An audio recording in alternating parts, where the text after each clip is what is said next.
que una hipoglucemia por definición es por debajo de 70 miligramos decilitro, vale, la glucosa. Por mucho que digan los pacientes que porque ellos tienen muchísimas hipoglucemias, puede ser porque hayan estado durante mucho tiempo muy alto su glucosa, y entonces cuando se empiezan a regular los valores, pues el organismo tiene 120 y para ese cuerpo percibe que tiene una hipoglucemia. Pero insistirle muchísimo, por favor, que la hipoglucemia es por debajo de 70 y que jamás se corrige una hipoglucemia comiendo. Jamás. Que tengan que tener paciencia, que hagan la regla de los 15, acordaros. Por debajo de 70, 15 gramos de azúcar rápido, porque el objetivo es subir rápido la glucosa.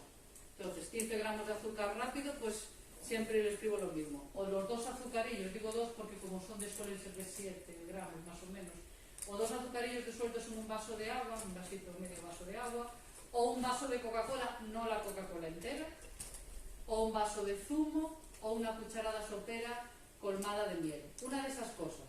Yo insisto mucho porque si no toman 2 o 3. Una de esas cosas. 15 minutos y a los 15 minutos vuelven a comprobar en sangre capilar. Nunca se corrige una hipoglucemia por los valores del sensor. Nunca. Porque como lleva el retardo de 15-20 minutos, si yo ahora me acabo de tomar imagínate Álvaro, por ejemplo, que se acaba de poner el sensor, se acaba de tomar un café con leche, y si anteriormente ha venido deprisa el sensor, si estuviese funcionando, a lo mejor detectaba que estaba en 65. ¿Por qué? Porque no lo había detectado todavía, no ha detectado el café con leche de los últimos minutos. Hasta dentro de los 15 o 20 minutos no lo detecta. Entonces, siempre que suene la alarma de hipoglucemia, primero hay que confirmar en sangre capilar. Si se confirma, entonces sí es una hipoglucemia, porque sangre capilar es la glucosa real. Lo corrigen, esperan 15 minutos, les cuesta muchísimo, que esperan 15 minutos. Y si a los 15 minutos ya han corregido esa glucemia, es decir, si ya tiene 70 o más de 70, aunque solo sea 71, tienen que tomar hidratos de absorción lenta, es decir, tienen que comer para que su azúcar no vuelva a caer. La idea es que no hagan hipoglucemia, remontarla, sino hacer los dientes de sierra debajo, como me voy a 300, vuelvo a tal, evitar esos dientes de sierra.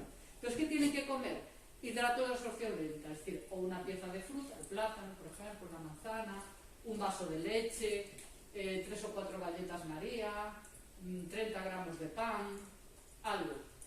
Si la hipoglucemia es previa a la comida, se comen a las 2 y hacen una hipoglucemia a la 1:30, primero se remonta la hipoglucemia y después se come. No se remonta la hipoglucemia comiendo. Entonces, remonta la hipoglucemia, se ponen la insulina que le corresponda y comen. ¿No? Porque eso a lo mejor son preguntas que os van a hacer, porque lo que quiero es que le digáis que no se ponga la insulina, que coman y tal. No, primero se remonta la hipoglucemia, se pone la insulina que corresponde y comen. Vale, entonces, decíamos, consecuencias de la hipoglucemia sobre el cerebro, pues afecta al funcionamiento del cerebro. Acordamos que necesita como mínimo pues el 50% de la glucosa. Si en el cerebro hay bajos niveles de glucosa, puede llegar a producir pues una pérdida de conciencia. Nosotros que no tenemos diabetes, nos ha pasado que cuando tenéis la glucosa baja no podéis pensar con claridad, por lo menos. Y comes lo que haga falta y lo primero que encuentras. ¿Y qué te apetece? Azúcares y grasas y cosas así. Pues a mí me apetece pan. ¿Pan? Bueno, pues mira.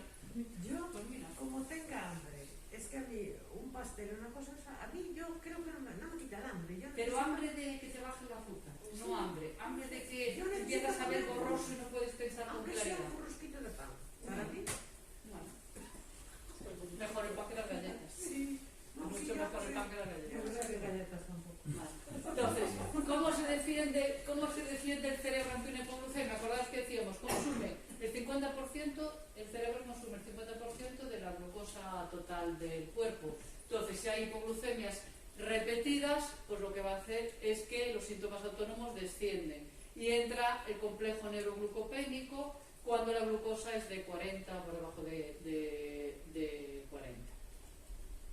La clasificación de las hipoglucemias.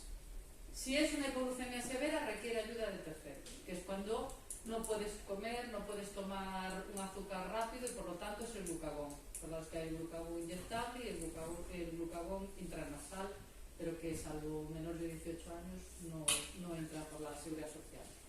La hipoglucemia sintomática por debajo de glucemias por debajo de 70. Si el paciente te dice que percibe los síntomas y realmente lo sabe definir, eso es muy importante, está muy bien. Que realmente detecte una hipoglucemia y que sepa hablar de los síntomas, porque entonces a la hora del tratamiento nos va a ayudar mucho más y de marcarle las pautas. El peligro es cuando hacen hipoglucemias y no se enteran. Y cuando realmente detectan que algo está pasando, a lo mejor están en 50. Sobre todo pues gente que durante muchos años, que lleva a lo mejor pues muchos años de diabetes, que ha sufrido muchas hipoglucemias a lo largo de su vida y ahora no las detectan. Cada vez el umbral es más bajito. La hipoglucemia sintomática, pues cuando no tienen síntomas, y sin embargo lo que decía, la glucemia está por debajo de 70, no tienen esas glucemias, las hipoglucemias percibidas. Hay probables hipoglucemias sintomáticas que no van a acompañar. Si me parece, es que yo tengo, seguro que os ha pasado más de una vez cuando dice, yo tengo muchísimas hipoglucemias, y dice, ¿y te miras el azúcar? No, pero yo sé que es una hipoglucemia. No lo sabe. O sea, considera que cree que es una hipoglucemia, pero a lo mejor esa hipoglucemia es tener 90. Así que se encuentre pues más cansado, sudoroso, etc. Y hipoglucemias relativas, pues síntomas típicos con glucemias por encima de 70. Las hiperglucemias. ¿Qué mecanismos pueden llevarnos a una hiperglucemia?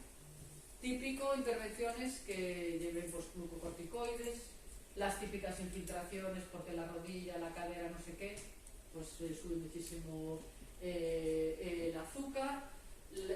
Lo que ocurre es que hay cambios sistémicos y entonces se concentra esa glucosa en el tejido adiposo y en la lipólisis.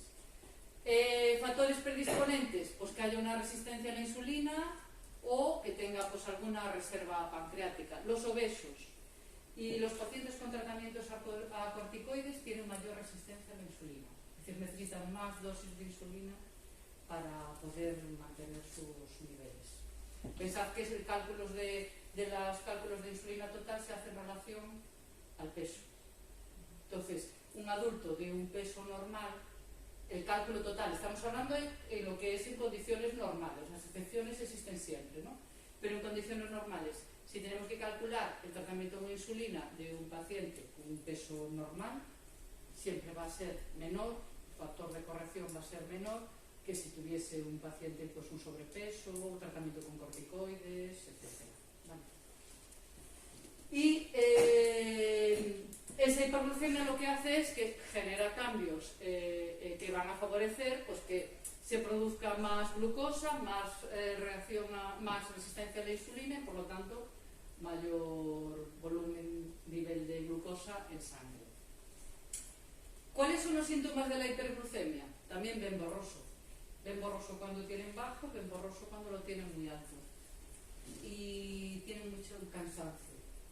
Lo que refieren es que están muy cansados, que tienen muchísimo sueño, que antes ellos no dormían tanto, pero que ahora tienen sueño todo el día, que es lo que dicen. Hola, mucha sed, mucha hambre y necesidad de orinar frecuentemente, que como veis hay síntomas que se repiten con las hipoglucemias.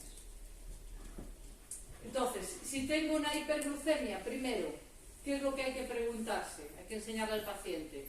Cuando vienen a la consulta, cuando os lleven con los sensores y veáis que tienen, los descarguéis y veáis que tienen los niveles altos, lo primero que hay que hacer es sentarse con ellos e intentar razonar para que entiendan cuál puede ser el origen de esa hiperglucemia y ellos vayan aprendiendo a tomar decisiones, que eso es lo que se enseña, que aprendan a tomar decisiones. Entonces, lo primero siempre es, cuando tienen alto, yo lo primero que pregunto es, a ver, ¿qué comiste ayer?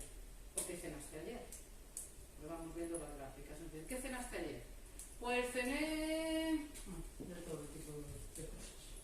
Pues no cené casi nada, como dos manzanas asadas, un poco de chorizo, pero poco, poco, y nada, pan, y yo empiezo a decirle, ¿cuántas raciones de pan? Bueno, pan, pero ¿cuántas raciones? Bueno, un cacho de pan.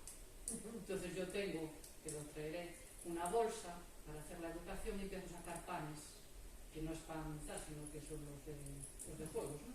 Yo de ¿cuánto pan? Este pan, pues uno de ellos antes de ayer me dice, hombre, ese pan, eso es al mediodía. 5 raciones de pan. 5 raciones de pan en media barra. Más todos los acompañamientos. Entonces digo, joder, ahora entiendo por qué tienes la glucosa alta, entonces hay que ir enseñándole y explicándole que claro, que esa glucosa puede deberse a que come muchos hidratos de carbono y eso hace que tenga el azúcar más alto.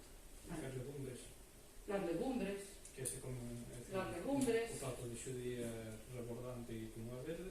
los guisantes. Los guisantes tienen muchísimo azúcar.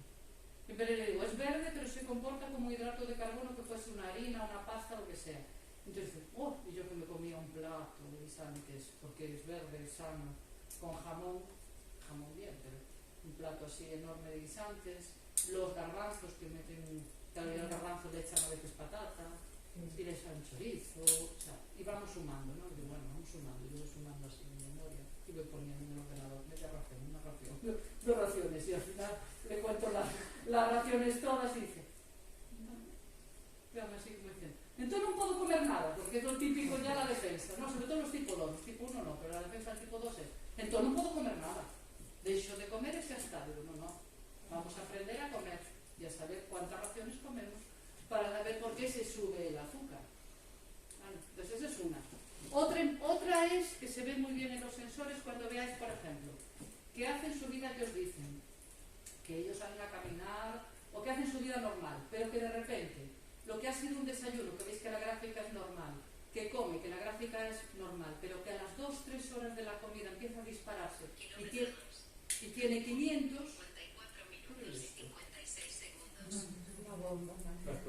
Va a explotar. Entonces, y tiene 400, 500, 300 y pico, eso es que no se ha puesto en insulina.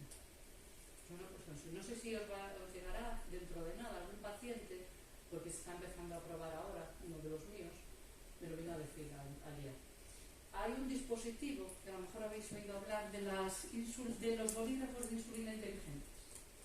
¿No habéis oído hablar de eso? Bueno, hay unos bolígrafos de insulina, que le llaman insulina inteligentes, que tienen unos dispositivos, todavía no están en el mercado como tal, pero ya lo están promocionando.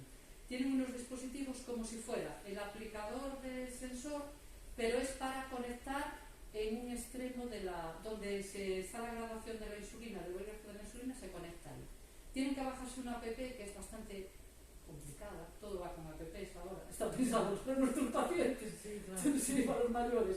Entonces tienen que bajarse una app de manejo y la filosofía de ese dispositivo es que previa programación de cuántas unidades de insulina necesita el paciente, rápida o lenta, y cuál es la rutina de ese paciente, si se olvida de ponerse la insulina, le salte una alarma en el móvil, o si se ha puesto la insulina y no se acuerda si se la ha puesto o no, intenta ponérsela otra vez, se le enciende en rojo y le dice, pues eso, que le recuerda que se la ha puesto.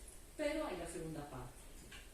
Primero, está muy bien, pero requiere de una app, de saber manejar la app, y cuesta, si tú tienes un bolo basal, si tienes la basal y tienes una rápida, necesitas dos dispositivos, uno para uno y para otro bolígrafo. Y cada uno cuesta 300 y pico euros. Y yo digo, jolín, pero eso no lo dice, porque si entráis lo veréis que dice que se conecta con tu glucómetro, lo puedes activar, conectar con un glucómetro vía Bluetooth, y además te recuerda si puedes o no puedes, si te has pinchado o no te has pinchado, etc. Digo, sí, la segunda parte. Entonces el paciente mío me vino a preguntar que me vino a decir que le habían propuesto formar parte de ese pilotaje, que qué me parecía. Dije, a mí me parece bien, pero pues que te regalen el dispositivo, porque ya que entras en el pilotaje, que menos te lo regalo. Ah, ¿tú crees? Pues hombre, tú diré que te lo regalen. A ver si después te va a parecer fenomenal y te vas a tener que pagar 300 euros por cada uno de tus bolígrafos y tal. Entonces, me dijo, no te creas, y es joven, no te creas que no es nada fácil. Es un tipo 1, que ya lo hicieron así a propósito, con una bolo basal. Es un tipo 1 con una bolo basal, que lo escogieron un poco para ver un poco si funcionaba o no funcionaba bien, etc. Es decir, es un tío bastante espabilado. Pero y él mismo me dijo que requería de cierto manejo de la app, y él lleva el sensor, Y digo, o sea, que me estás diciendo que es mucho más complejo que el del sensor. Digo, mucho más. Pues entonces Descansado. no acabo yo de ver cuáles son las ventajas. O sea, para una gente, pero no para todas. Pero más beneficiados son precisamente os que non teñen un manejo tecnológico. No se olviden. Son Claro. os que olvidan. Claro. Pero sí, claro, yo cuando me dijo, porque yo cuando fui a Barcelona a la formación ya lo habíamos hablado de esto. Y le dije, sí, hablar, lo conozco, pero no lo sé manejar, porque no lo he visto como tal, lo he visto en la presentación. Y me dice, no, mira, verás la app, digo, pero ¿cómo app? Sí, yo lo que había entendido era precisamente eso, ayudar a aquella gente que tiene despistes y que a veces se olvida de ponerse la insulina o que no recuerda si lo ha hecho o no lo ha hecho, pero si te requieres de una app ya de entrada ya no vale cualquier móvil tampoco. Las cosas como son. Ni cualquier persona. Ni cualquier ¿Qué es persona. el problema? Entonces no sé, ya me contará. Me dijo que lo iba a probar, me contará y ya os diré. Entonces, primero, creo que no sé, eso, si se ha olvidado de la medicación. Imaginaros que es un paciente que no se excede habitualmente en la comida, que se pone toda la insulina, pero que es un habitual de ejercicio y que lleva una temporada, pues porque tiene una lesión o porque hace frío o porque tiene más trabajo o lo que sea, ha reducido el ejercicio. Eso también lo va a notar, va a hacer más pico. Si está enfermo, si le ponen yo le decía, ojo que te vas a poner la vacuna el lunes. Si ves que lunes, martes, miércoles está mucho más alto, no te asustes, que eso es por la vacuna. Es decir, las infecciones, insuficiencias renales, problemas cardíacos, tratamientos con corticoides, etcétera, más alto. ¿Vale? Entonces hay que saberlo. Si está cabreado, si está irritado, si está preparando unas suposiciones, si se ha cambiado de trabajo, lo que sea, si tiene mucho estrés, también automáticamente sube la glucosa. Bueno. Entonces, ¿cómo actuar? Primero, siempre importante que identifiquen las causas. Muy importante, que razonen bien, que identifiquen las causas. ¿Por qué? Porque si de repente es que me he excedido en la comida, ya sabemos, un día no pasa nada. Es decir, yo todos estos días desde esta semana yo ya lo estoy preparando. Vienen los carnavales. Vale, si vienen los carnavales, ojo, ya a lo mejor un día pues nos excedemos, pues entonces yo les enseño cómo corregir, es decir, cómo se tiene que pinchar a media tarde, lo que sea. Si un día estoy alto porque me voy a una comida, no pasa nada. Es decir, lo que no puede ser estar alto todos los días. Pero si un día excedo porque tengo una fiesta, porque estoy de cumpleaños, por lo que sea, pues evidentemente también puede tener vida, porque si no, por gente, ¿no? Olvidar la medicación, sí que es importante machacarle la importancia de la medicación. Muy importante. Entonces, si es una persona que vive sola, pues que se ponga pues un planning en la nevera, alguna herramienta que le ayude a recordar lo de la medicación. Y el ejercicio, pues hay que moverse. Entonces, si no caminan, si no tal, pues que use lo que os decía el otro día, los pedales. Yo estoy todo el día recomendando los pedales, por otra vez. Porque como buscan todo tipo de disculpas, es que hace no sé cuánto estuve ingresada, me transfundieron no sé qué, no sé qué. Y yo, ya, pero ¿qué tiene que ver eso ahora? Ya, pero mira, es que tal, que sí, pero a ver, me estás hablando de hace años, yo te estoy diciendo que necesitas moverte. Cuanto más te muevas, más azúcar consumes, más bajo va a estar tu azúcar, menos insulina necesitas. Y esto es un bucle. Entonces, bueno, cena a las 10 de la noche, una señora mayor que está jubilada que no hace nada, cena a las 10 de la noche, a las 11:30 vuelve a cenar y digo, oh, si me da una hipoglucemia. Digo, pero estás con 300 todos los días, ¿qué hipoglucemia te va a dar, mujer? ¿Qué hipoglucemia te va a dar? Después, beber mucha agua. Si tienen el azúcar muy alto, que no se le ocurra ir a hacer deporte. O sea, con 300 que no salgan a hacer deporte, con 260 que no salgan a hacer deporte. Eso es muy típico de los tipo 1 que sí ya lo quieren bajar. Pues primero, beber mucha agua. Controlarse bien la glucemia. No con el sensor. Sangre capilar, ¿vale? Porque es la que nos va a decir en tiempo real. Ajustar las dosis, el tratamiento que tenga, o bien la insulina o el tratamiento que tenga, y si realmente está por encima de 300, pues entonces sí que ellos ya saben hacerse, controlarse las cetonas, etc. Eso es más de tipo 1. Bien. Importante, diferencia controlar los síntomas de la hipo y de la hiper. La hiperglucemia, es decir, glucosa alta, azúcar a sangre elevada, aumenta sed, orina mucho, cetonas en orina, que hacer los análisis, debilidad, dolor, se encuentran mal, pérdida de apetito, vómitos, fatiga y dificultad para respirar, cansancio, sonolencia, acordaros. Las hipoglucemias, bajos niveles, sudoración fría, mareos, dolor de cabeza, hambre, visión borrosa, muy irritables y dificultad para despertarse.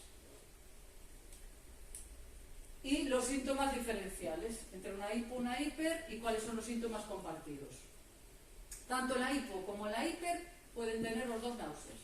En una situación u otra pueden presentar náuseas. Pueden presentar visión borrosa. ¿Qué ocurre? Las hipos son más agresivos, se muestran como más agresivos, y la hiperglucemia lo que quieren es beber, beber, beber. En una persona con una hipoglucemia severa se muestra muy agresivo. Ambos comparten debilidad. Si es en la hiperglucemia aumenta el hambre, y si es la hipoglucemia tienen hambre de repente tienen un hambre que se comen todo lo que encuentran. Ambos comparten la palidez, pero la hipoglucemia presentan hormigueos y la hiperglucemia poliaciuria. En los dos puede haber convulsiones, pero en la hiper tienen taquicardia y en la hipoglucemia tienen temblores y palpitaciones. Tanto uno como otro puede presentar coma hipoglucémico o hiperglucémico. La hiperglucemia, olor muy característico, acordaros, a manzana, a fruta, tanto la orina como el aliento, muy característico. Y las personas que sufren una hipoglucemia tienen dolor de cabeza. Y la somnolencia la comparten en ambos casos. La hiperglucemia se caracteriza por la piel seca, mientras que con una hipoglucemia tienen sudores fríos. Puede haber crisis hiperglucémicas, tanto la cetoacidosis como... bueno, vamos a ver primero la cetoacidosis. Tanto uno como otro son resultado de deficiencia de insulina y de aumento de las hormonas contrarreguladoras. ¿Os acordáis cuáles eran las hormonas contrarreguladoras, no? Cortisol, glucagón, etc. Entonces, la mayoría de las cetoacidosis diabéticas, la mayoría son pacientes con tipo 1, diabetes mellitus tipo 1. En tipo 2, bueno, pues puede ser porque haya sufrido un trauma, una cirugía, etc. Pero es muy raro, siempre hay excepciones, lógicamente, pero es muy raro que un paciente con una diabetes mellitus tipo 2 tenga una cetoacidosis diabética. Y muchos de estos pacientes lo que necesitan es ingreso en UCI, porque ingresan tan mal que tienen que ir a la UCI. Entonces, ¿cuáles son las complicaciones, tanto las agudas como las crónicas? Una complicación aguda de una hiperglucemia es tener una cetoacidosis diabética, acordaros habitualmente tipo 1, o la hiperosmolaridad, hiperosmolar no cetósico. Como complicaciones a largo plazo crónicas, macrovasculares, bueno, pues ictus, accidentes, enfermedades vasculares periféricas, una cardiopatía isquémica. Las microvasculares, pues lo típico, las retinopatías diabéticas, un poco de todo en la miscelánea, que puede tener disfunción eréctil y pie diabético. Y yo lo insisto mucho, ya os lo había dicho, a la gente joven cuando debuta, pues para intentar que sean conscientes de la importancia de mantener unos niveles de glucosa normales o dentro de los objetivos. Siempre digo, eres joven, vas a tener tus relaciones X, y si te acostumbras a tener una glucosa muy alta, pues no vas a poder ni con chicos ni con chicas. ¿Por qué? Porque cuando necesites no te va a responder. Va a tener disfunción eréctil. Y dicen, es verdad, dicen, no tienes razón. Y a veces llaman, oye, dile al endocrino que me dé la pastilla esa, ¿qué tal? Que me voy con una novia. Sí, es que llega un momento en la relación tal que te cuentan de todo. Y digo, pero hombre, dice que sí, hombre, es que viene una amiga, ¿sabes? Y yo, sí, hombre, no falta que me digas dónde es la amiga, a ver si que la conozco, me da igual. Y tal, y tú, y después llama, y vuelve a llamar, y esa pastilla que me habéis dado es muy cara. Digo, pero ¿tú qué quieres? Cantidad, calidad, ¿qué es lo que queremos? A ver. Sí, me cuentan de todo. Complicaciones agudas, acordaros, la cetoacidosis diabética, pues cuerpos cetónicos, acidosis metabólica, la hiperglucemia. Y la enfermedad hiperosmolar, la hiperglucemia grave, con una hiperosmolaridad y deshidratación. ¿Cuál es el diagnóstico diferencial? En una cetoacidosis diabética el pH es bajo, mientras que cuando hay un coma hiperosmolar el pH es normal, y si es una acidosis láctica es baja. Las glucemias, bueno, esto no os puede parecer una locura, mayor de 600. Pero es que yo no digo todas las semanas porque llevo un mes de febrero muy bueno, pero el mes de enero todas las semanas veía alguno por encima de 800. Debutan, entran por encima de 800, 900, los hemos tenido de 1000. Entonces, la glucemia, una cetoacidosis diabética por encima de 250, por encima de 300, los tipo 1 ya se hacen ellos los cuerpos cetónicos, saben muy bien cuáles son los valores normales, cuáles son los valores de alarma, saben cómo manejarlo. Un coma hiperosmolar por encima de 600 y una acidosis láctica, la glucemia es normal. Bueno, los aniones, eso se ve en las analíticas, pues la cetoacidosis diabética está elevado, en el coma hiperosmolar normal y la acidosis láctica también está elevada. La osmolaridad está elevado tanto en la cetoacidosis diabética como en el coma hiperosmolar, mientras que una acidosis láctica es normal. Y los cuerpos cetónicos en la cetoacidosis diabética son positivos, mientras que en un coma no son positivos o son levemente positivos. Las hematías normales son levemente positivos y en la acidosis láctica igual. Lógicamente los comas hiperosmolares quedan ingresados, muchos van a la UCI, pero bueno, en planta sí o sí. Hoy hablaron de un caso clínico, porque los viernes hay sesiones clínicas en mi servicio. Lo que pasa es que, bueno, con el tema del estudio, que me olvidé mandarte los requisitos. Pero a los viernes tenemos sesión clínica donde vamos los médicos y las enfermeras. Entonces, por cuadrante, cada viernes le toca a uno un tema, exponer un tema. Y hoy expuso un tema a una endocrino sobre un caso clínico de un tumor en una zona pancreática donde con ese tumor, fruto de ese tumor, hay unas elevaciones de la glucosa tremendas. Entonces hay tumores que lo que generan ya de por sí es una elevación de las glucemias, pero a niveles espectaculares. Y que cuando se les pone el suero, con las correcciones Lathrapid, etc., empiezan a corregir, pero en el momento que se le retira el suero o se bajan los niveles, se dispara otra vez la glucemia. No ha pasado. Yo no lo sabía, por eso me interesó tanto. ¿Cómo medimos a la hora, qué actuaciones tomamos a la hora de las mediciones de glucemia capilar? Si está por debajo de 250, no hacemos nada. ¿Cuál es el plan en ese? ¿Cuál es el plan en ese? ¿En qué? En esa situación. ¿Qué plan? ¿En lo de los tumores? Retirar solo tumor. Bueno, los tienen que valorar. El caso clínico como tal no lo decía. Después, así hablando con Carmen, que fue la endocrino, pues entran después a ver, los martes en los viernes sesión clínica del servicio de endocrino, nutrición, médicos y enfermeras. Y los martes hay una sesión clínica que es endocrino y cirugía. Y ahí lo que hacen es debatir un poco los casos clínicos de tumores, etcétera, y decidir qué actuaciones tomar.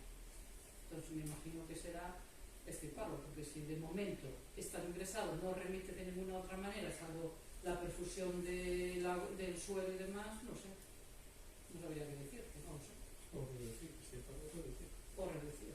Pero lo tienen que hacer, porque el tumor es el que está generando esa elevación de la glucosa. Por lo tanto, ¿dónde habrá que actuar sobre el tumor? No entiendo. Pero no sabría así muy bien decirte qué es lo que hace. Como el martes hay sesión, pues yo siempre después pregunto, porque soy muy curioso y me gusta saber. Entonces, la medición de la glucosa de la glucemia capilar. Si está por debajo de 250, no hay que alarmarse. No hay que alarmarse. Es decir, los valores objetivos postprandiales a las 2 horas hasta 180 es normal. Que un día se exceden un poco comiendo o comen más hidratos de absorción más lenta o hidratos muy lentos, pues pueden llegar a 200, 210, 220. No pasa nada. No pasa nada. Entonces decimos, por debajo de 250 no pasa nada. De hecho, por defecto, si os fijáis, el sensor trae 240. El toque de la alarma de hiperglucemia. ¿Por qué? Porque, bueno, no son niveles, sí son niveles que hay que saber manejarlos, pero no hay que hacer una actuación inmediata. Si está por encima de 250 o más, empieza a subir, lo primero que tienen que hacer es saber si tienen cetosis o no tienen cetosis. Acordaos que tienen que beber, controlarse más a menudo la glucemia y ver si tienen cetosis. Si la cetonemia es por debajo de 0,5 y no tienen cetonuria, pues entonces se pone su dosis de corrección de insulina, que ya saben ellos sus pautas, y no hay ningún problema. Pero si está por encima la cetonemia de 0,5 milimoles litro o tiene cetonuria positiva, entonces hay que hacer las pautas de cetosis. Hay que hacer la dieta de cetosis, la dieta correctora de insulina, cada hora medirse las glucemias, y si por ejemplo, esto es una bomba, si por ejemplo tuviesen una terapia con bomba, tendrían que cambiar todo, catéter y absolutamente todo, ¿vale? Para empezar de cero y ver realmente que hay un reseteo. Nosotros lo que recomendamos, yo por lo menos, lo que le recomiendo a mis pacientes siempre es que cuando tienen una cetonemia positiva y una cetonuria positiva, cada hora se miren, controlen a la hora, ¿vale? Entonces, si la cetonemia sigue siendo por encima de 1 o igual a 1 y la cetonuria tiene 2 cruces, entonces ya entramos en el que se considera pauta de cetosis. Vale, nosotros siempre vamos por aquí primero, o solemos ir por aquí, acostumbramos ir por aquí. Entonces, cetonemia positiva, cetonuria positiva, a la hora te controlas. ¿Ves? Si a la hora te vas controlando cómo tienes tus valores. Que sigue siendo positivo, pues entonces entramos en la pauta que ya tienen ellos de cetonas. Muchos se ponen nerviosos y van a urgencias. Vale, pero bueno, ya van a urgencias y ya saben decirle que tienen una cetosis, que tiene cetonemia, que tiene cetonuria, etc. Si tienen más de 300, lo que hay que hacer es determinar cuál es el nivel de cetonemia que tienen y monitorizar las glucemias capilares.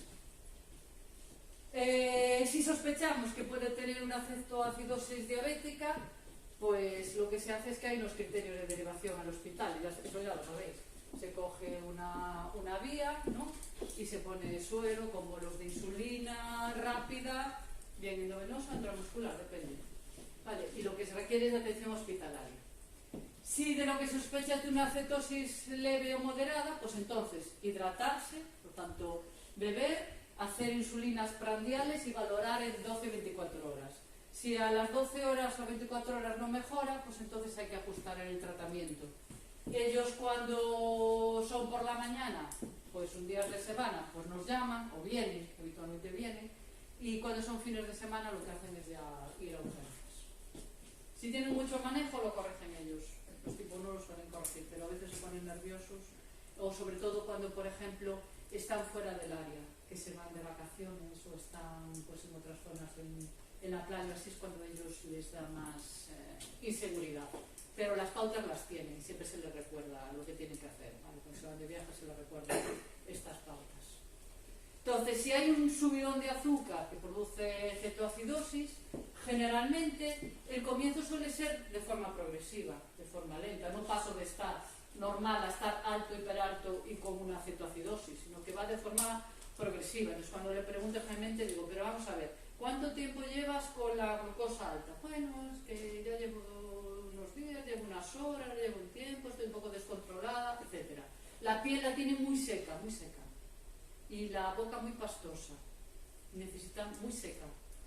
Muy cansados, orinan mucho, tienen gran cantidad de acetona en sangre y en orina, por lo tanto huelen, ¿vale? Y tienen visión borrosa y generalmente pues náuseas, vómitos, etc. ¿Vale? Eso es lo más típico de un paciente que tiene una cetoacidosis. ¿A qué puede deberse? Puede ser por una infección, que no sean capaces. Recordad que las infecciones aumentan la glucosa, que haya una infección de base o que no lo sepan, o tratamientos, por ejemplo, a veces en los dentistas, por infecciones en la boca, etcétera, que haya una adecuada terapia de insulina o una pérdida de tratamiento, todos los tipo 1, las pancreatitis, los ACVs, corticoides, por ejemplo, la dobutamina también, agentes antipsicóticos, todos los que estén olanzapina, etcétera. Recordad que les dije que los pacientes con diabetes tipo 1 en la verdad tienen un toque psiquiátrico, queda así un poco heavy decirlo así, pero es verdad, quiero decir, requieren pensar que durante tanto tiempo, de forma tan estricta y todo ahí tan medido, genera un toque psiquiátrico. un debut con diabetes, muy típico que pueda debutar pues, por la causa de una cetoacidosis, desórdenes alimentarios, cada vez tenemos más chicas que aparte de debutar con una diabetes tipo 1 tienen o anorexia o bulimia, algún trastorno, tenemos unas cuantas. Temor a ganar peso o las hipoglucemias, eso sobre todo, esto todo son los tipo 1. Los tipo 1 tienen pánico a las hipoglucemias, auténtico pánico, porque saben lo mal que lo pasan, lo identifican con una situación complicada y a veces cuando por ejemplo van de viaje o van a algún sitio o van a conducir, tienen temor a tener una hipoglucemia y entonces quieren estar más altos y no siempre son capaces de controlarlo y se mantienen más altos. Temor a ganar peso, ya lo habíamos dicho de las chicas, ellos tienen miedo a ganar peso, restringen hidratos, se ponen la misma cantidad de insulina o no ajustan bien las unidades de insulina, entran en una hipoglucemia severa, tienen que comer, corrigen, comen más de la cuenta, van hacia arriba, suben, vuelven otra vez a pincharse y entran en un bucle, porque no quieren ganar peso. Cuanto más insulina se pinchen, más peso ganan y andamos así. Y los infartos. Entonces, en una cetoacidosis diabética, como hay un déficit de insulina y una hiperglucemia con la acidosis, se forman los cuerpos cetónicos y lo que se produce es que este déficit, esta caída de insulina, aumenta el catabolismo en el hígado, en los músculos, en el tejido adiposo, el glucógeno, las reservas están a mínimos, ¿vale? Caen esas reservas, se movilizan los aminoácidos, se produce esa energía que va al hígado y el hígado lo que hace es la gluconeogénesis, la empieza a generar, a formarla y la asocia con cetogénesis. ¿Vale? Entonces, ¿cuáles son los factores más desencadenantes? Las infecciones, entre un 30 y un 35% son las causas de la cetoacidosis diabética. Es un porcentaje importante, ¿eh? Importante. Una dosis inadecuada de insulina, que nos ajusten bien. Un inicio de un debut de una diabetes mellitus. O enfermedades intercurrentes, sobre todo el abuso de alcohol, los infartos, los ACVs, los traumatismos graves, cirugías mayores, enfermedades que son de base endocrinas, fármacos tipo glucocorticoides y después hay de un 2 al 10% que no se conocen muy bien las causas, que en principio no cursa con ninguna de estas y hay que estudiarlas. Y ya os digo, mucho menos frecuente los tipo 2, estos son más pacientes tipo 1. ¿Qué se le hace? Pues se le mira la glucemia, la glucosuria, las cetonurias, con las tiras reactivas, todos los pacientes tienen y se preocupan mucho. Mientras están por aquí no tanto, pero cuando se mueven, van a viajar a algún sitio, se desplazan, enseguida te llaman para que le prescriban las tiras de cetona, porque les dan más seguridad, lógicamente. Si tienen bombas, siempre tienen que llevarse, cuando se vayan de viaje, los pacientes con bombas siempre tienen que tener bolígrafo también prescrito, porque la bomba puede fallar, porque puede haber algún problema y entonces no pueden estar sin insulina, por lo tanto tienen que pincharse. ¿Vale? Entonces tienen que tener siempre, aunque tengan bomba, tienen siempre un glucómetro prescrito, tiras de cetona e insulina, bolígrafos de insulina. Para confirmar el diagnóstico, la gasometría de las glucemias, la urea, la creatinina, todos los iones, un hemograma, la osmolalidad, los aniones en orina y en sedimento, un electro, la placa y abdomen si procede. Bien, la cetoacidosis diabética evoluciona, se diagnostica en unas 24 horas, la hipermolar puede estar días a semanas. Pero tanto uno como en otro hay pérdida de peso, hay vómitos, presentan poliuria, polidipsia, deshidratación, alteración del estado mental, confusiones, irritabilidad. Y en el examen físico, pues tienen respiración de Kussmaul, taquicardias, hipotensión, o pueden llegar incluso a una alteración a un coma, pueden llegar, cuando están ya muy nubilados. Y presentan vasodilatación, tanto normotermia como hipotermia, y en el 50% de los casos de cetoacidosis diabética, pues tienen náuseas, vómitos, dolor abdominal. Nosotros cuando nos llaman, sobre todo cuando nos llaman los pacientes y nos dicen, es que estoy muy alto, es que tal, es que las tiras, lo primero que le preguntamos siempre es, ¿tienen náuseas y vómitos? Si nos dicen que sí, mandamos venir, sobre todo si tienen bomba hay que verlos, porque hay que corregirle todo. Vale, le damos ya las pautas. Y en cuanto a lo que es el laboratorio, pues bueno, es la glucosa, la hemoglobina, el hematocrito, etc. Vale. Bien, de esta parte, hemos terminado por fin el módulo 1. ¿Dudas? No. Surgirán. Bueno, bien, bien. Entonces vamos a ver el tema de las insulinas. Sabemos que es una hormona, ¿no? Y que está producida por las células beta de los islotes de Langerhans del páncreas. Lo que intenta es favorecer la captación y la utilización del almacenamiento de la glucosa, de los aminoácidos y de las proteínas. Y evita que se degrade pues, la grasa, la proteína y el glucógeno. No se puede administrar por vía oral. Aún siguen diciendo, ay, si hubiese una insulina oral, claro, pobrecitos, sería estupendo. Pero de momento no se puede porque tiene la estructura proteica que tiene y no lo permite.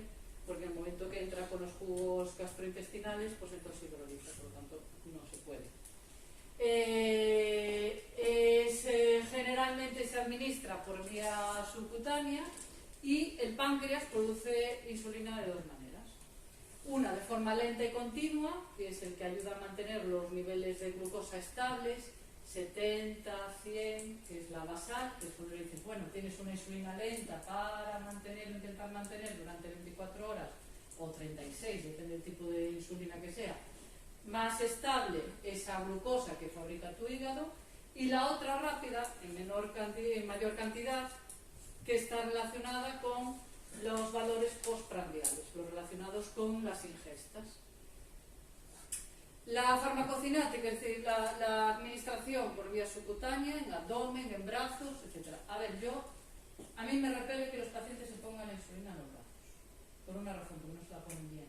En un brazo hay que coger pellizco, y para coger pellizco hay que ponerse, apoyarse en una esquina, en una puerta, en una pared, hay que coger pellizco, no se puede poner esto así.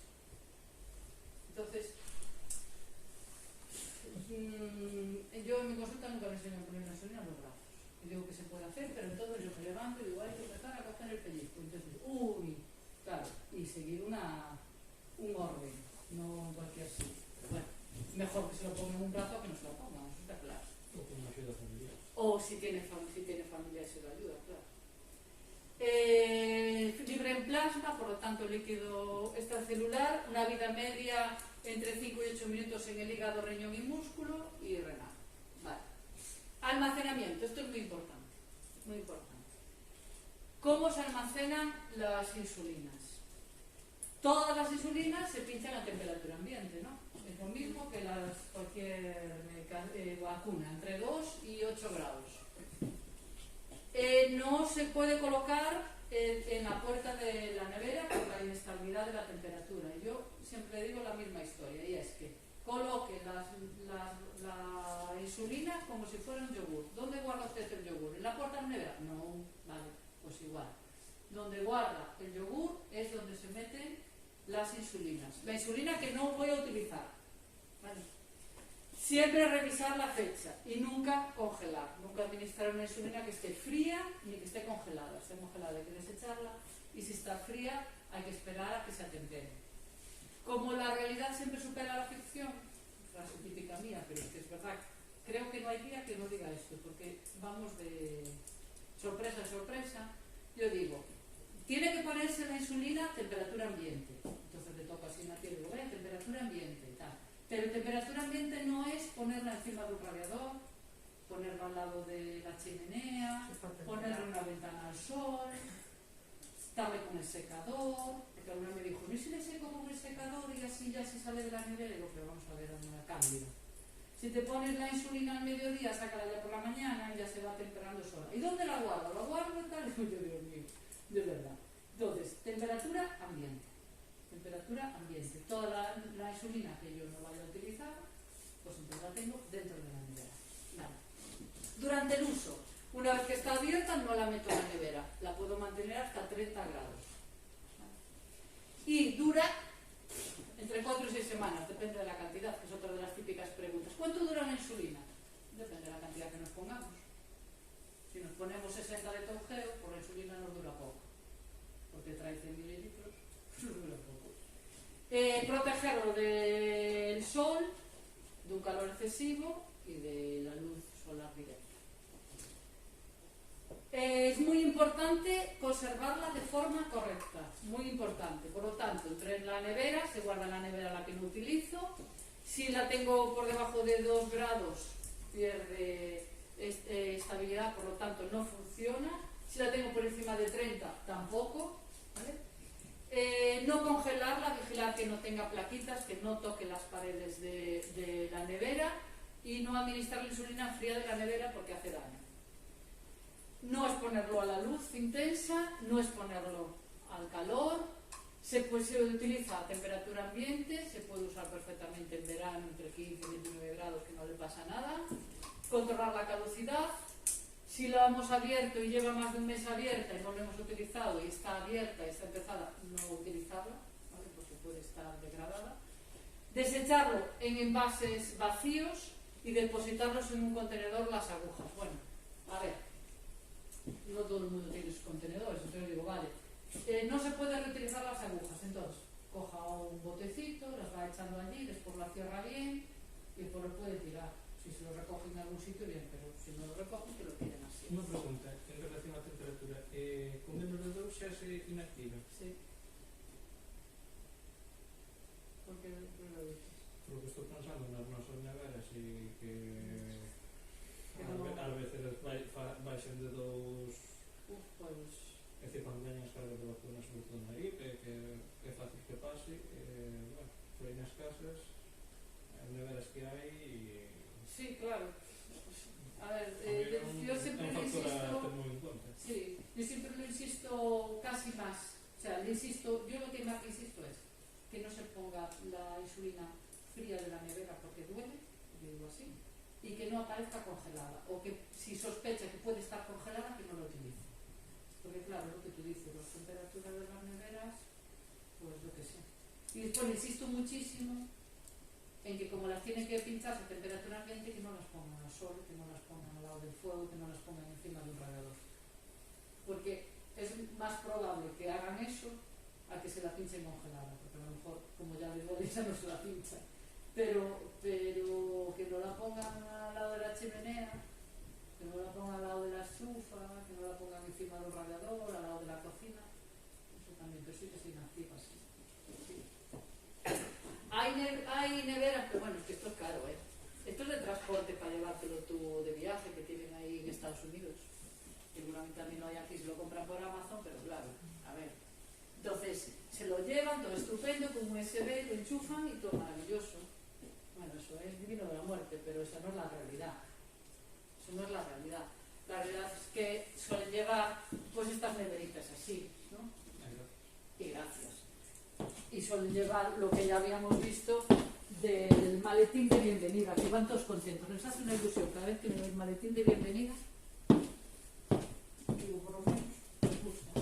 Van con su maletín de bienvenida. Y entonces lo que llevan es esta.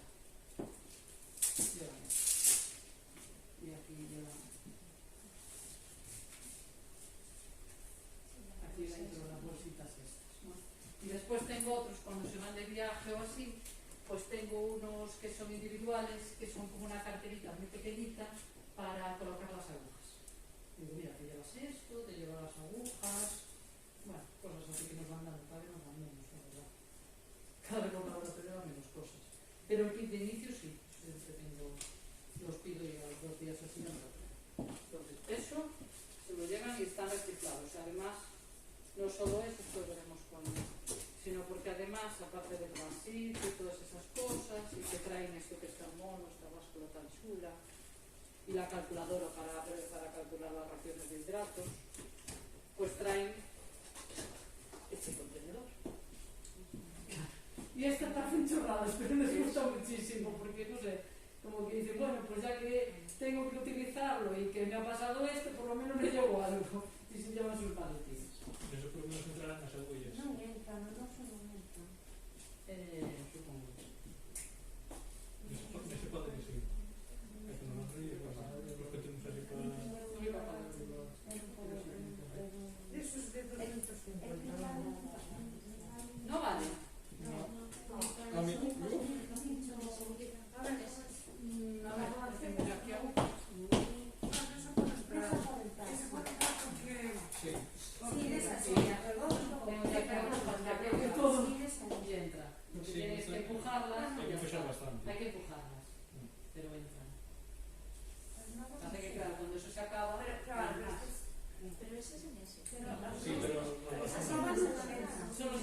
euros. Sí, son pagos, son pagos.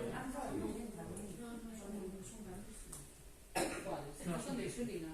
Sí, pero hai unhas que son novas que non entran. Sí, Vale, son as que se...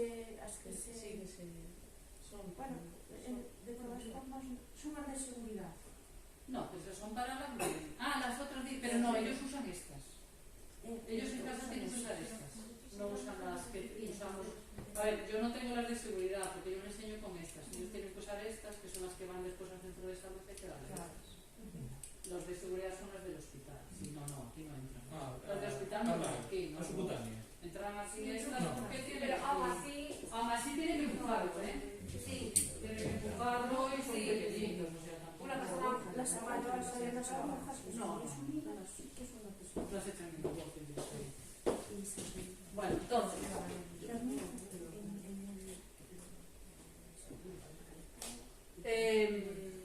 decíamos, estos son los transportes. Lo que sí es importante es que siempre que se vayan, de aquí a Vigo no le pasa nada, pero si se van de viaje sí que tienen que llevar la neverita de transporte adecuado. Y siempre que se vayan de viaje tienen que llevar el informe, si ya nos lo piden, pero tenemos un informe ya tipo en varios idiomas para que en el avión, o sea, en los aeropuertos les dejen pasar con todo este aparataje. Porque entre las bombas, los sensores, las plumas de insulina, no sé qué, llevan un maletín, ¿eh? Llevan un montón de cosas. Y ya no digo nada los que tienen la app del sensor, la app del glucómetro, es que los pobres, cuando vienen a la consulta, yo cuando están rotando conmigo algunas compañeras flipan, porque dicen, madre mía, porque entonces empiezan a sacar cosas. Si no están conectados por correo electrónico, empiezan a sacar aparatos. Entonces, mira, esto es tal, y te van a poner un montón de aparataje que llevan allí de todo, esos pobres. Entonces, la inyección. Una intramuscular puede provocar hipoglucemias, ¿no? Porque acelera la acción de la insulina, y la inyección intradérmica puede producir ese goteo de insulina que retarda la acción y puede producir los típicos agones. Es muy importante prevenir la formación de lipodistrofias. Importantísimo. Primero porque hay algunos que se les ve ya, tienen unos bultos de años tremendos. Otros hay que palpárselos y cuesta un poco más. Pero hay que insistirle mucho en que roten las zonas. Porque si se pinchan las lipodistrofias, pues evidentemente la insulina ya no hace el efecto esperado, ¿no? Sitios de inyección. Bueno, yo llevo esto. Cuando voy a explicar, yo me llevo a mi Manolo. Me llevo esto y me llevo... ¿Dónde lo conseguiste? Tengo algunos, si tengo para todos os doy, si no tendremos que dejar. Os pido yo para que os den. Los AdSense. Los AdSense.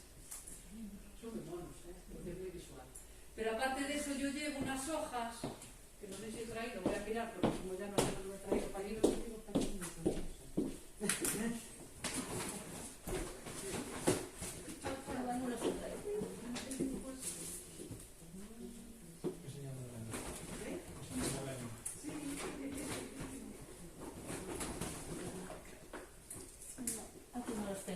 Yo llevo unas hojas donde está dibujado esto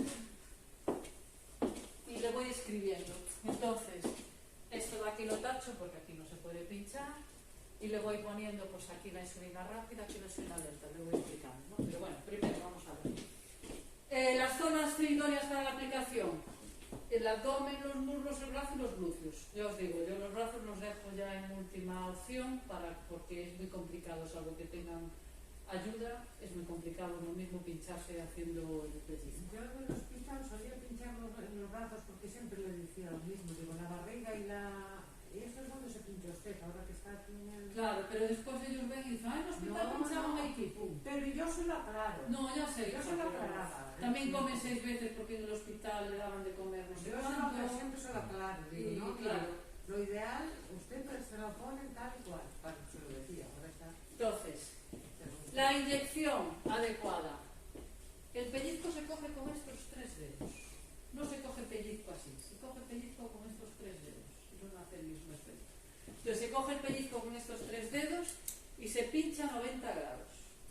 Vale, digo, esto es como un estocaje de una banderilla de un torero. Pin. Se coge a correcto, ya veis, son estos 3 dedos. ¿Vale? Entonces, primero, antes de nada, cuando pinchamos, a ver, tenemos insulina, tengo esto, tengo el Manolo. Bueno, esto la conocéis porque era inglés, la última.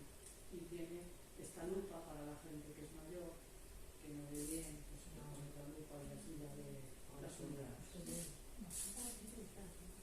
Lo conocí. Sí, sí, esto pone por aquí y entonces lo pone y ya ve. Vale, esto es de la misma casa que esto, ¿no? No por lo menos. Entonces, muy importante siempre. Antes de pincharse ni de nada, yo lo que le explico es, le explico que hay variantes muy por encima, porque están en la planta, muchos de ellos, pues el primer día no le vas a dar ahí una charla tremenda. Pero le digo que esto es como si fuera su páncreas, ¿vale? Que ya no fabrica esta insulina, entonces necesita un extraño. Esta es una lenta, es en inglés, una insulina lenta. Entonces le digo, vale, usted solo se va a poner, vamos a suponer que solo tiene la basal, vamos a ponernos en este caso, ¿no? Que es un diabético tipo 2 que se controla con una basal y con antidiabéticos orales. Vale, pues entonces, esta se tiene que pinchar solo una vez al día. Se pincha una vez al día y esto hace las funciones de controlar su azúcar las 24 horas, porque su hígado fabrica el azúcar y esto controla el azúcar que fabrica su hígado las 24 horas. Entonces tiene, yo le digo, miren, la insulina es esto, la insulina viene siempre cargado y tiene, yo explico como se lo digo yo a ellos, una gomita que va subiendo en función de cuánto vamos gastando la insulina. Siempre hay que pinchar la temperatura ambiente. Entonces, una piel, digo, siempre a temperatura ambiente, nunca lo que hemos hablado antes. Nunca ponerlo en una fuente de calor, ni nunca frío, ni nunca congelado. Aquí está regulado, no es muy cómoda porque es muy suave y la identifica muy bien por el color. Eso es azul, la identifica muy bien. Entonces, aquí tiene unos números que se corresponden con las unidades que se tiene que pinchar. Y siempre procuro pincharse a la misma hora. Si es antes de la comida, una lenta podrían hacerlo después, pero siempre decimos antes por el tema de que no se olvide, pero no porque no lo pueden hacer después. Entonces, antes de la comida, si come a las 2, pues a las 2, pero no hoy a las 2, mañana a las 4 y pasado a las 5, para que mantengan un orden. Entonces, utilizan estas agujas.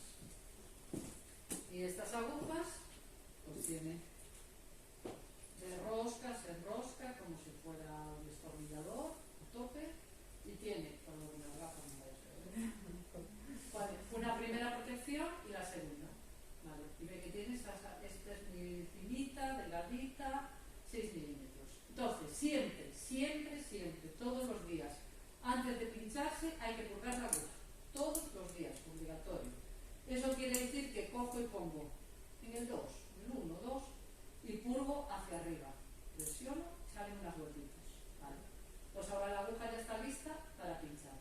Le digo, siempre hay que purgarla sin purgar hacia arriba, que salga el aire, porque imagínese que tiene aquí un poquito de aire que no funciona bien la aguja y si se va a pinchar no le entra toda la insulina que se tiene que poner. Entonces siempre purgar, siempre antes de cada pinchazo se purga la aguja. Y siempre se utiliza una aguja para cada uno de los pinchazos. Jamás se reutiliza la aguja. Una vez que yo ya sé que esto lo tengo preparado, le digo, ¿dónde me voy a pinchar? Esto es una insulina lenta. Entonces me tendré que pinchar en las zonas de absorción más lenta, no en la barriga.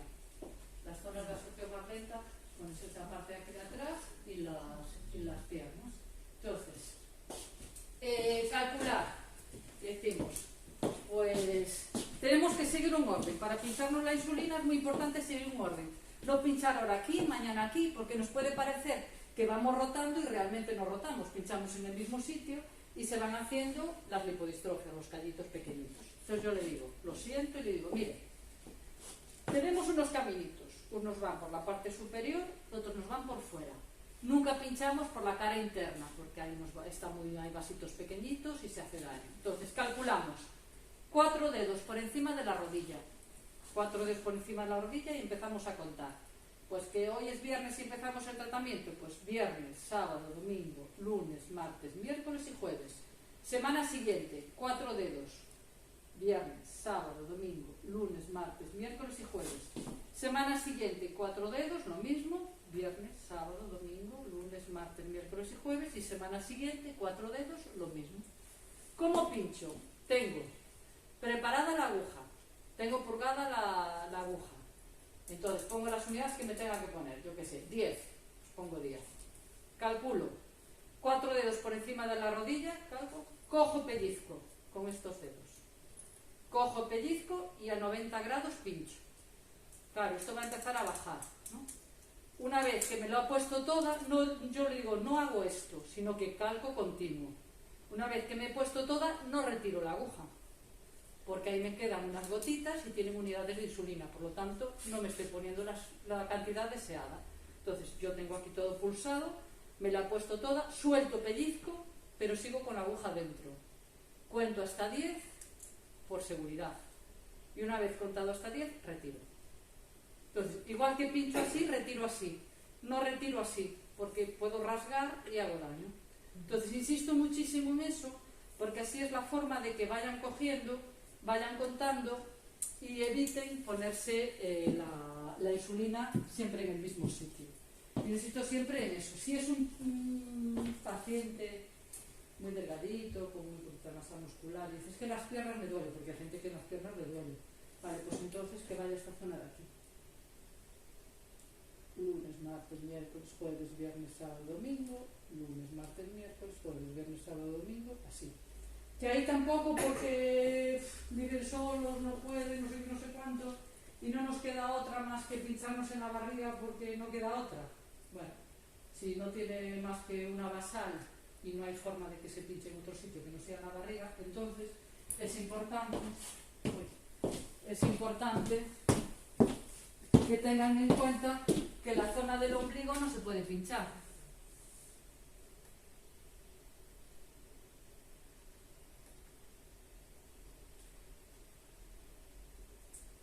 No se puede pinchar. Esta zona de aquí no se puede pinchar. Entonces, para que aprendan a contarla, ya les digo, 2 dedos separados del ombligo, a los lados, y 2 dedos hacia arriba y hacia abajo. Y es lo que coge, digamos, el reloj. En esa zona, prohibido pinchar. ¿Dónde nos vamos a pinchar? Esto sería más rápido, pero bueno, vamos a suponer que no puede. Empezamos por debajo de las costillas. ¿Vale? Y cogemos lunes, martes, miércoles, jueves, viernes, sábado, domingo. Lunes, martes, miércoles, jueves, viernes, sábado, domingo. Y así hacia abajo. La técnica es la misma. Yo purgo, cojo, me pincho y tal. Puede darse el caso que es gente mayor y que tampoco tenga esta flexibilidad. Claro, hay que ir adaptándose. Entonces, si no queda otro del ombligo, ¿vale? Porque ahí está muy vascularizado, eso lo sabemos. Desde que tienen muchas venitas pequeñitas, ahí hace muchísimo daño. El ombligo no.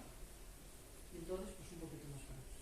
Si no queda otra que no sean capaces más que pincharse por aquí, pues que hagan lunes, martes, miércoles, jueves, viernes, sábado, domingo, lunes, martes, miércoles, jueves, viernes, sábado, domingo. La idea es, si puede ser en la zona adecuada, perfecto. Que no puede ser de ninguna de las maneras, pues la idea es que mantengan un orden.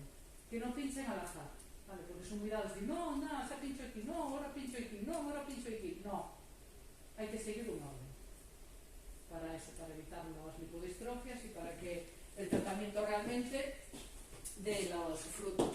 Yo cuando les explico, si tienen un bolo basal y yo les dibujo aquí, y esta zona de aquí que hemos visto, yo le pongo siempre una flecha y le digo, aquí la lenta, la basaglar, por ejemplo, la gris.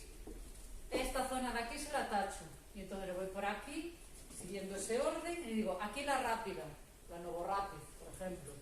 Y después, esta parte de aquí, para aquí es mejor la rápida, para aquí es mejor la lenta. Y los brazos, pero bueno, los brazos sí pueden ser. Entonces, ¿Hay algún tema para lipodistrofias o algo? Porque a ver, no sabía algo, estaba empezando con algo. bueno, yo recomiendo una cosa que sea muy así, pero que funciona. Lo habitual es que le receten cremas muy caras de farmacia, ¿no? Y yo le digo, bueno, mire, usted es libre de hacer lo que quiera, pero si va a Mercadona y coge de la marca Mercadona el anticelulítico, que hay uno que es efecto calor y otro es efecto frío, coja lo que quiera, y 2 veces al día le masajea bien durante un tiempo, desaparece. que es mucho más barato que las cremas de farmacia. Todo eso. Y claro. ¿Eh? Las cremas que le dan, no sé, no me acuerdo de la marca. Sí, una de esas. Que no es que no funcionen, pero es que son muy caras. Y el antifibulítico de Mercadona funciona, entonces oye. Yo le digo, a las dos cosas, usted compre lo que quiera. Y quizás, bueno, pues si voy a Mercadona ya. Porque realmente, si funciona, lo que prefiera, le da calor y le da frío, lo que quiera. Eso sí, tiene que dárselo 2 veces al día y que se la absorba bien, porque si no. Ahora, esos lipodistrofias que ya se ven a simple vista, eso ya es muy difícil de eliminar, muy difícil. Se pueden mejorar, pero es muy difícil. Entonces, insistir mucho en la técnica de inyección, muchísimo, muchísimo. Y que se pinchen a 90 grados, es muy importante, porque muchos al clavar, como tienen miedo, entran de forma lateral, a veces a 45 grados, doblan un poquito, mellan un poquito la punta de la aguja y se hacen daño, o lo sacan rasgando y se hacen daño. Entonces es importante, yo os digo, como una banderilla, ¡pum! Y ya está. Bien, entonces, hay que tener en cuenta siempre, si es un niño o si es un adulto, hay que tener en cuenta la complexión, claro, no es para todos igual. Entonces, la insulina en los GLP-1 pues suelen darse en tejido subcutáneo graso, o sano, perdón, evitando pues inyecciones en el músculo. El otro día alguien dijo que alguien no había visto Trulicity o Lecitip, no me acuerdo. El Trulicity. Los dos. El Trulicity viene en una caja así. Los dos, y esto es Ozempic y Saxenda lo mismo, porque son colores, es igual, pero el Ozempic es así. Entonces, este es el Trulicity. El Trulicity viene en estas cajas y le trae las indicaciones, aunque no se lo cuente, le trae las explicaciones. Bueno, entonces, es muy sencillo. La cosa es que no tiene que poner aguja, ¿vale? Sino que trae un candadito, veis que tiene aquí un candadito en rojo, eso quiere decir que está bloqueado, en estos momentos no hace nada. Entonces, lo tenemos que desbloquear, pero primero hay que quitar la parte de atrás, porque la aguja está dentro. Entonces quitamos la parte de atrás, desbloqueamos y después habría que coger esto, se pone en abdomen, se pincha, como esto sí que tengo dedos, se pincha. Y entonces va lentamente y cuando haga el clac, Está muy usado. ahora, sí, está muy usado. Cuando hace el clac, ya terminó. Entonces dimos, espere 5 segundos de seguridad y lo retira. Y esto es una vez a la semana. Es un tratamiento semanal. Lo que hace es les ayuda a controlar sus glucemias y bajar de peso. Es decir, más que a bajar de peso, inhibir las ganas de comer, más que a bajar de peso. Y este de aquí, Eso es, digamos, una dosis única, después se les... Semanal. semanal. Bueno, no, Semanal. semanal. El boli se usa una vez y se tira. Son 4 semanas. Sí, trae, esta caja es de demostración. Trae las dosis para las 4 semanas. Bueno, trae, son 4 bolis. Sí. Pero sí, es certo, Eso es para una persona diabética, no, precisamente. no es que non me fío moito o candado unha vez que está Que está desbloqueado. porque senón Tú no tienes sensor, pero tú, que eres muy moderna, seguro que tienes No, que un está sensor. preguntando. Se está preguntando qué llevas ahí, ¿no? No, estaba preguntando. Y esta, Es una secta. tú ya dijiste que estamos en una secta, claro. Diciendo estas que llevan aquí, que están todas adaptadas. Y este es el Ozempic. Este es de 0,25, es decir, que más bajo, la dosis más baja también es semanal. La dosis más baja es de 0,25, entonces este como es de 0,25 es ponerlo hasta el final. Lleva las agujas igual de la insulina y es pincharlo. No, este ya se pone y después hay que meterlo en la nevera. Esto sí que no es como la insulina que una vez que me lo he puesto lo dejo fuera. Esto me lo pongo y lo meto en la nevera. Lo pongo a temperatura ambiente y lo guardo en la nevera. O sea, que se sigue más de una vez. Sí, Pero no es para una persona diabética, eso. Sí, diabética y obesa. o que pasa que o residente Pero subvencionado independientemente de la insulina que se ponga. No, generalmente pueden llevar, pueden haber pacientes que llevan antidiabéticos orales y controlan esto, o una basal y esto. no son para pacientes bólogas sino que es para controlar en pacientes que tienen una tipo 2, que tienen una obesidad, y entonces un poco para ayudarlas a controlar sus glucosas y inhibirle de alguna manera las ganas de comer. De hecho, uno de los efectos secundarios que más refieren con el Ozempic, no tanto con el Trulicity, con el Trulicity es menos, pero con el Ozempic sí, son el estómago revuelto, náuseas, a veces como vómitos al principio. Y sí que les ayuda a controlar. Y en la Saxenda, lo que dice ella, esto sí está financiado, la Saxenda de este color también, pero no está financiada. Cuando un paciente pues, no cumple requisitos porque no tiene una diabetes, sino que tiene una obesidad, quiere bajar de peso, necesita un refuerzo para bajar de peso, pues la medicación es la Saxenda. Porque no cumple criterios para decirle vamos a poner un Trulicity o le vamos a poner un Ozempic. Si no Pero tiene podría sentido. ponerlos. No se lo van a dar el visto en farmacia. No. La 60 cuesta 300 euros. Sí. Financiado no, es sin No está financiar. financiado, Sí, es que financiado. Claro, podría ponerlo, sí, claro, si lo pagas. Esa era tu pregunta, ¿no? Esa era tu pregunta. Claro, yo estaba preguntando y yo, eso no es insulina. No, eso Claro. es un inhibidor Pero de que no es solo para la personas diabéticas, eso. Solo puede poner una persona que no sea diabética. 60. La 60. Eso es para ¿Y personas Yo diabéticas. ¿qué plano están utilizando para compasivo? Sí, también. Pero bueno, nosotros eso ya no lo Me acuerdo una paciente oncológica, pero para intentar baixar de peso ya batido Sí, da muy buen resultado, Da muy buen resultado. La 60 también, lo que pasa es que ¿Y efectos secundarios? Graves. no, lo único que tiene de efectos es eso, son las náuseas. Invocana, puede ser. Utilizáis en pastillas.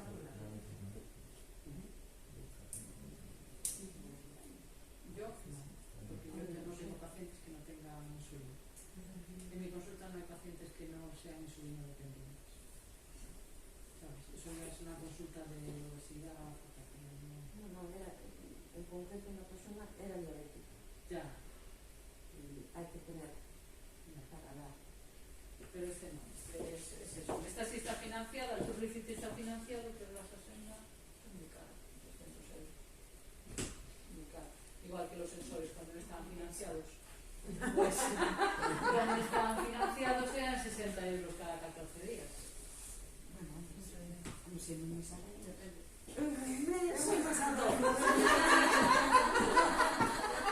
¿Qué dice? ¿Qué dice la caída? Pues un mes arreglo.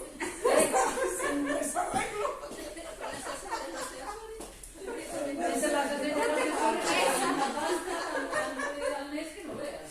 Sería Te levantas a la mañana y unos empiezas a correr. 450 euros si todo va bien, y si no se te estropea alguno, las agujas, sí, 500 euros te hace falta. Para una. Sí, para un mes. Para un mes, no está mal. Otro gasto no A la quiero. mañana te marcas y empiezas a correr. Compensa más. Las agujas de 4 milímetros, bueno, vamos a ver. Las agujas de 4 milímetros en gente mayor o es caquésica, si no, no está recomendada. La de los niños sí.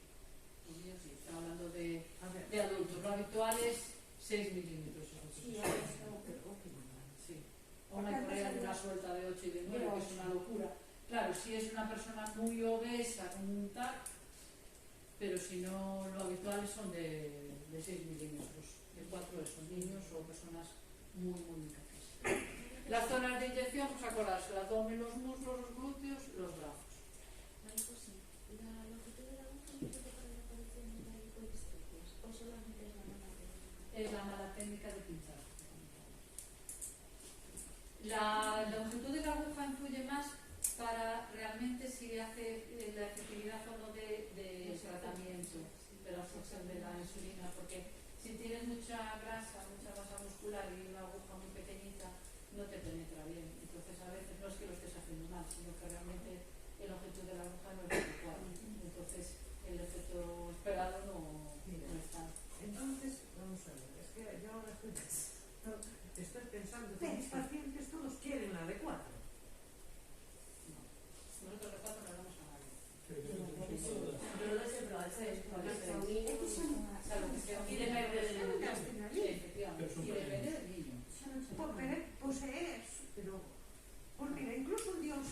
dixenlle, pero home, que isto... Pero, por ejemplo, de 8 sí podría, porque hay siempre...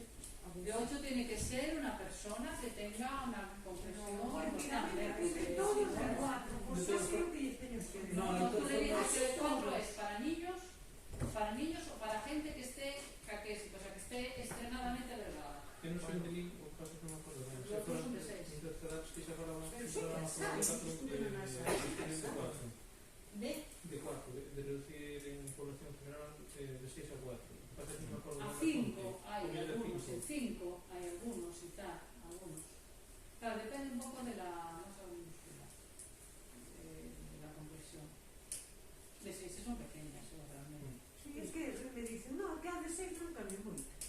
De feito, había un estudio... Pero eso depende de la técnica que uno la use, como No, como tengo que agarrar clases de... Sí, hombre, claro, é que máis tarde coa xente, non sei... Había un Son de fiables que non. estudio por radiodiagnóstico que miraron as longitudes. Nosotros en la consulta no le damos a nadie de 4, de hecho ya no los tenemos, solo tenemos de 6.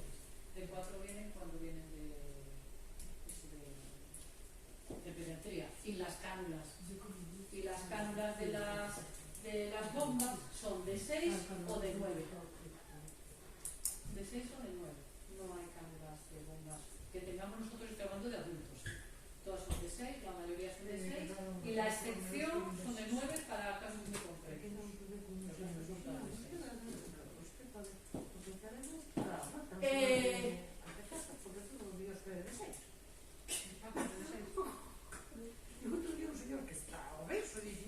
Pero si está muy obeso de 6 no le va a hacer nada. Si quieres alguna más grande. ¿Cómo no le va a hacer nada? Claro, es la idea, pero con eso, ¿no? De 6, igual se te queda pequeña.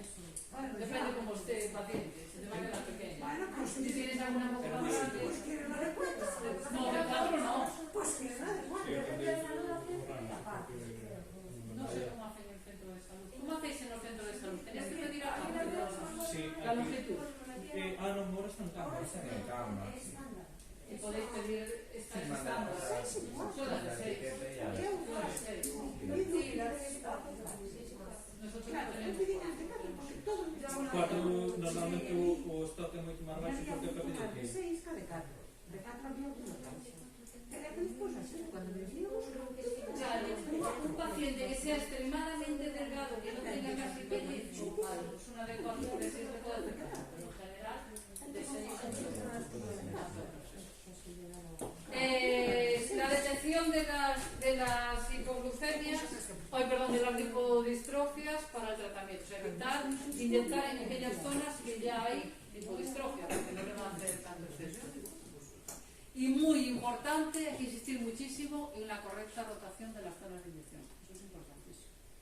Insistir muchísimo en la técnica de administración de la insulina y en la rotación de las técnicas de inyección. Y dejar lo que os decía, aproximadamente un dedo. Entonces aquí ir calculando entre una zona y otra para evitar las lipodistrofias. ¿Vale? Entonces, con la técnica que os decía yo, lo que van a utilizar los sitios de inyección cada 4 semanas, una vez al mes, si se hace así, una vez al mes se pincha en una zona. Entonces, el hecho de que se produzcan las lipodistrofias es difícil, no imposible, lógicamente, pero es difícil, mucho más difícil que se pincho al azar. Entonces, insistirle mucho en eso. Hay que tener en cuenta siempre, antes de administrarse la insulina, hay que purgar la aguja, obligado al cumplimiento. Siempre, sea de lenta o de rápida, me da igual, siempre hay que purgar la aguja. Nunca reciclar las agujas, nunca. Cada pinchazo una aguja, pinchazo aguja. En caso de duda de que la aguja me ha tocado no sé qué, me parece que en caso de duda cambiar la aguja. Desecharlo en el contenedor adecuado, un recipiente adecuado. Deberíamos dar de los contenedores, los pacientes. Pero no lo vais a tener. No, porque de feito lo que diferente non por os procesos de residuos. No lo vais a tener. Bueno, estamos, es que Eso sí lo puedo Me fai entender. uns anos. É da outra maneira, puedo entender os residuos. Pero de residuos que temos que gestionar nós. Pois sabes o que pasa, pois a mí me pasa Si tú te das, si tú te das a mí me los, pasa mulles. si tú das esos contenedores por los tienes que gestionar tú, te los tienen que devolver. Porque das el contenedor vacío, te tienen Pero que sería devolver y lógico. hay que gestionarlo. Pero sería lógico que Que fuera es por levar para casa. Se son residuos, pues, Vamos a Porque ver, esos ¿Quién te las lleva? residuos, ¿dónde van? A ver, a asimilables ao Mira, humano. y otra cosa. Si van cerrados en un bote, pues los echan en la basura normal. Es como los sensores. Yo le digo, intenta tirarlos siempre en un contenedor de pilas, porque es una batería, al fin y al cabo. Claro. ¿A dónde van? Mira, los bolígrafos. Bueno, los residuos, Los bolígrafos se van buscando bien, claro, no, porque claro. pues también me traen los bolígrafos. Ya.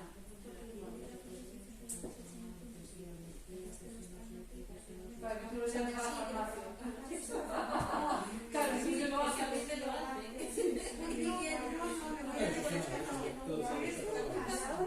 No sé. Escoger un calibre. No sé, bueno, no sé cómo os gestionan vosotros en primaria, se llevan las cosas para que se lo gestionéis vosotros. El calibre de la aguja, lo que hablábamos ahora, acorde a la edad y a la masa. En fin. Rotar la zona es muy importante y nada de ponerse una insulina en heridas y en cicatrices. Bueno, hombre.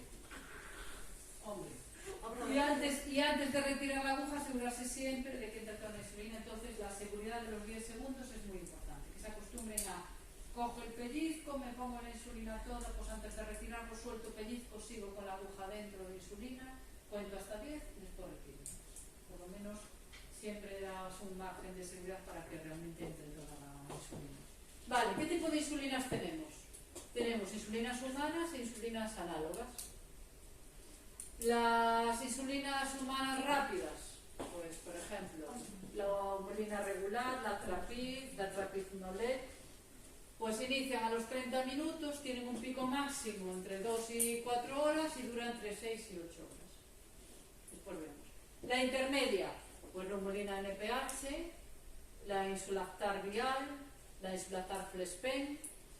Esas tienen un pico de inicio a la 1 a 2 horas, lo máximo de 4 a 12 horas y la duración duran 24 horas y algunas 16 horas.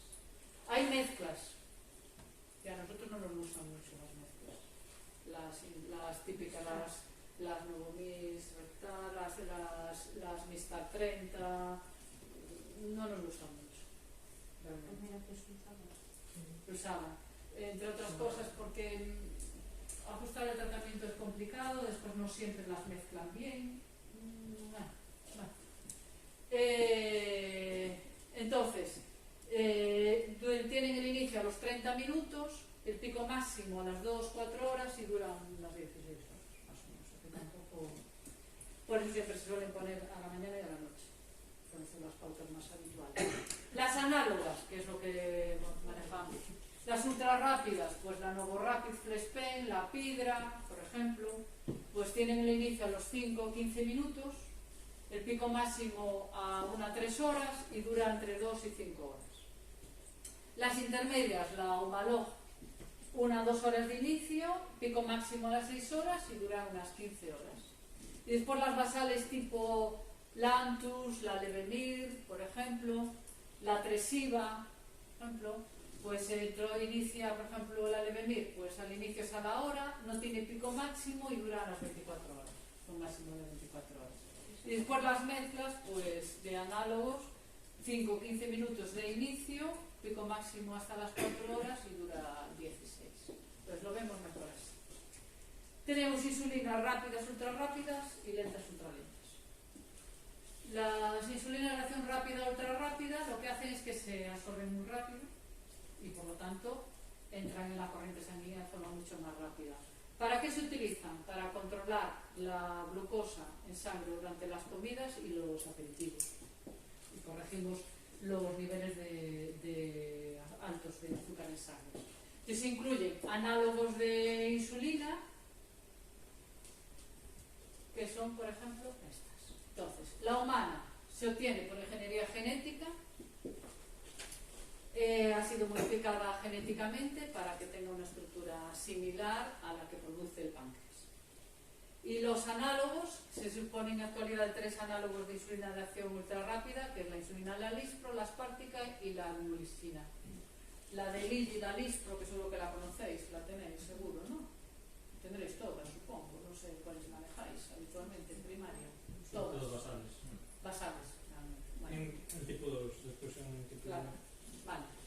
pues la Lispro, por ejemplo, la Humalog de Virgin. He puesto así las marcas para que sea más fácil identificar.